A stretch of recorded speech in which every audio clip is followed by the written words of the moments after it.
Hello students, welcome in सहज शिक्षण YouTube channel.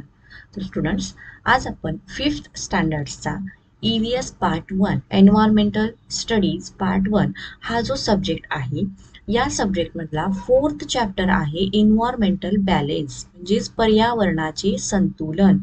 तर या चॅप्टरचा आपण कंप्लीट एक्सरसाइज बघणार आहोत. तर याच्या आधीचे जे चॅप्टर आहेत त्यांचे जे एक्सरसाइज आहेत ऑलरेडी चॅनलवरती अपलोड केलेले आहेत. त्यासाठी एक्सरसाइज EVS पार्ट 1 ही प्लेलिस्ट बनवली आहे. 5th EVS पार्ट 1 ही प्लेलिस्ट बनवली आहे. तर त्या प्लेलिस्टमध्ये ते तुम्हाला बघण्यासाठी अवेलेबल आहेत. सो चला, तर आता आपल्या या एक्सरसाइज मधला आपला पहिला क्वेश्चन काय आहे बघा. व्हॉट्स द सॉल्युशन, म्हणजेच काय करावे.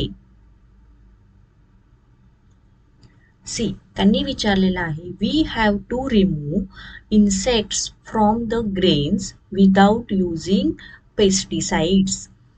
तर पेस्टिसाइड्स म्हणजे काय? कीटकनाशके. ओके, तर आपल्याला धान्यामधील जे किड आहेत किंवा धान्याला जे किडे मुंग्या लागतात, हे कीटकनाशकांचा वापर न करता आपण कशा प्रकारे काढू शकतो हे विचारले आहे, किंवा त्यावेळेला आपल्याला काय करावे लागेल. तर see the answer. Some plants like a neem और देअर एक्स्ट्रॅक्ट रिपेल इन्सेक्ट्स. म्हणजे कडुलिंबासारखी काही झाडं असतात, त्याच्यामुळे जे इन्सेक्ट्स आहेत म्हणजे किडे मुंग्या आहेत ते त्याच्यापासून लांब जातात. That is insects run away from these substances. Hence, if we place dried leaves of neem, म्हणजे त्यात आपण काय करू शकतो, तर कडुलिंबाची जी वाळलेली पानं आहेत ती वाळलेली पानं किंवा कोरडी पानं आपण आपल्या धान्यामध्ये ठेवू शकतो. The grains will be freed from the insects as they will go away. Similarly, it is by applying canola oil to the grains we can remove the insects, as a canola oil is also an insect repellent.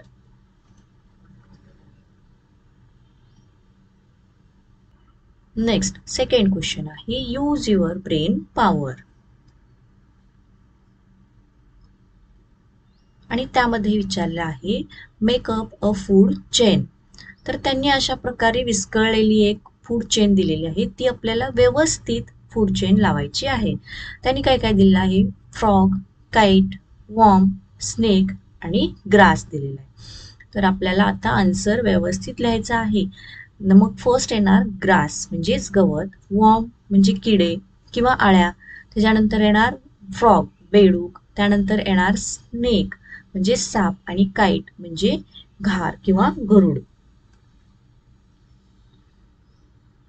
तर या ठिकाणी हे picture मी add केलेलं आहे बघा. याच्यामध्ये आपल्याला दिसते सूर्यापासून आपल्याला हे गवत तयार झालेलं आहे. तर या गवतावरती कोण अवलंबून असतं, त्याला आपण वॉर्म म्हणून, किंवा इथं त्यांनी नाव सांगितलेलं आहे कॅटरपिलर. तर या कॅटरपिलरवरती किंवा या वॉर्म्सवरती कोण अवलंबून असतं, फ्रॉग म्हणजेच बेडूक. तर या बेडूकवरती कोण अवलंबून असतं, साप. आणि सापाला कोण खातं, तर गरुड हे सापाला खातं. तर अशा प्रकारे ही काय झालेली आहे, एक फूड चेन झालेली आहे.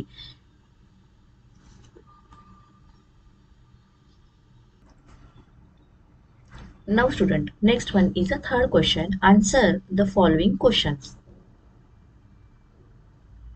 In that question A, what is a food chain? Give an example of it. तर अन्न साखळी म्हणजे काय आणि त्याचं एक्झाम्पल देण्यास सांगितलेलं आहे.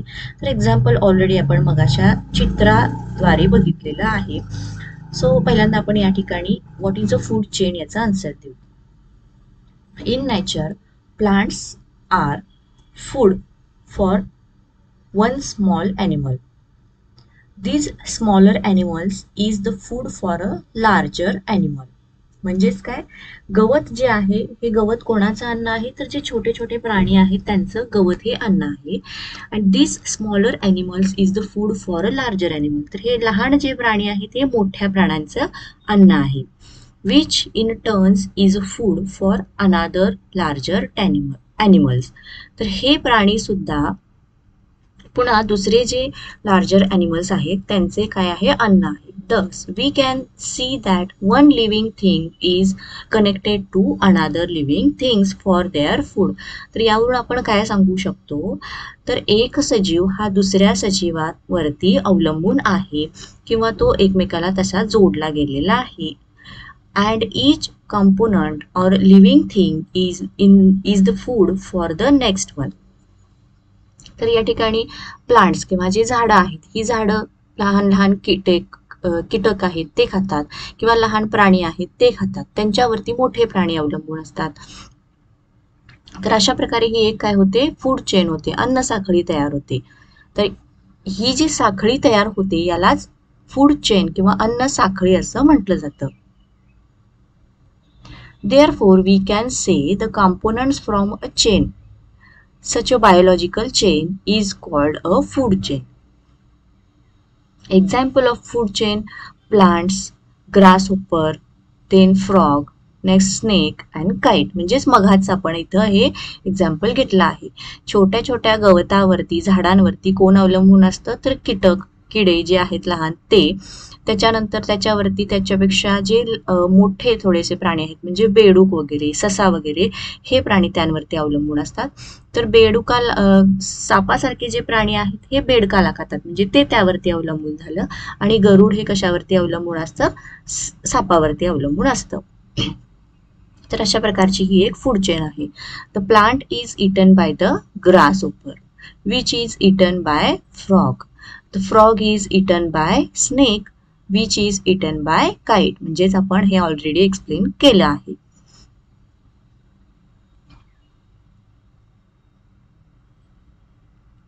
Then question B. How is the balance in the environment maintained?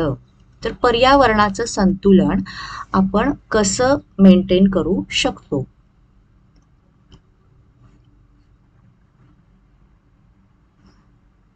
In that point 1, plants use substances in the soil for their growth, and when plants and animals die, the microorganisms decompose them, and this added to substances goes back to the soil once again.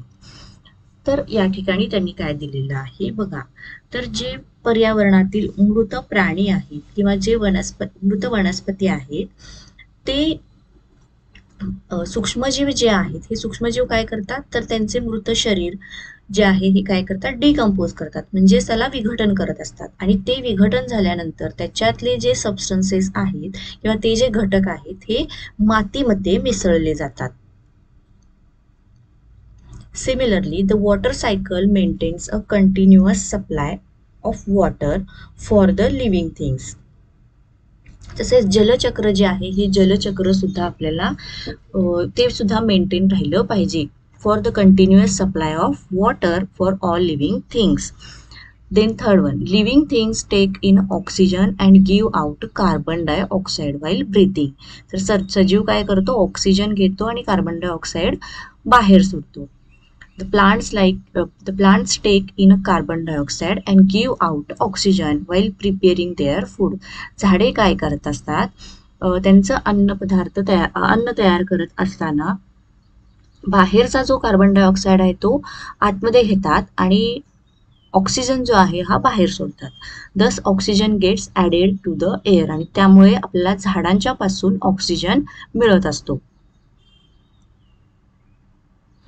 There are several other such cycles which go on in nature due to the interaction amongst living things. तर अशा बरेच जलचक्र आहे किंवा आपलं आता हे आपण म्हणलो की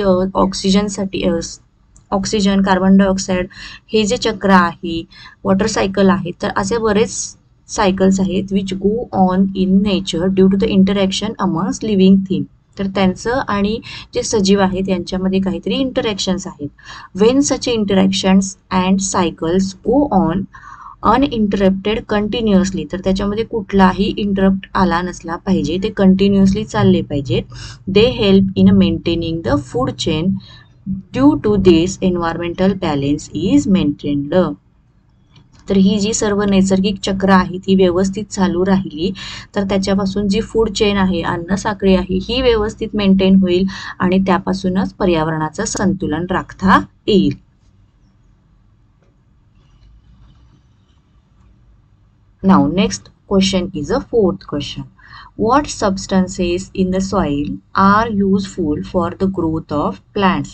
तर मातीमधले असे कोणते घटक आहेत जे झाडांना जगण्यासाठी किंवा झाडांच्या वाढीसाठी उपयोगी आहेत? Answer. Plants require water, minerals and other substances in the soil for their growth. पाणी, खनिज आणि अजून काही घटक आहेत ते झाडांच्या वाढीसाठी उपयोगी असतात. The substances formed due to decomposition of dead and decaying plants and animals material are very useful for plants. तर असे काही घटक आहेत जे प्राणी आणि मृत प्राणी आणि वनस्पती यांचं विघटन झाल्यामुळे ते मातीमध्ये असतात. हे घटक सुद्धा वनस्पतींच्या वाढीसाठी उपयोगाचे आहेत. These substances help in a rapid growth of plants.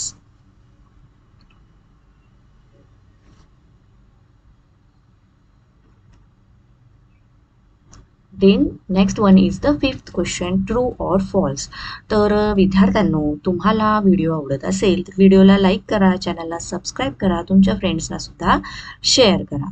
So next बघूत आपण आता ट्रू और false.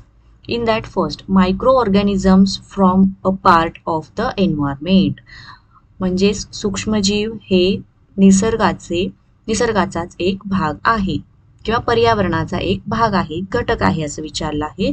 So this sentence is the true sentence. त्यामुळे आपण आन्सर काय दिलेला आहे? ट्रू.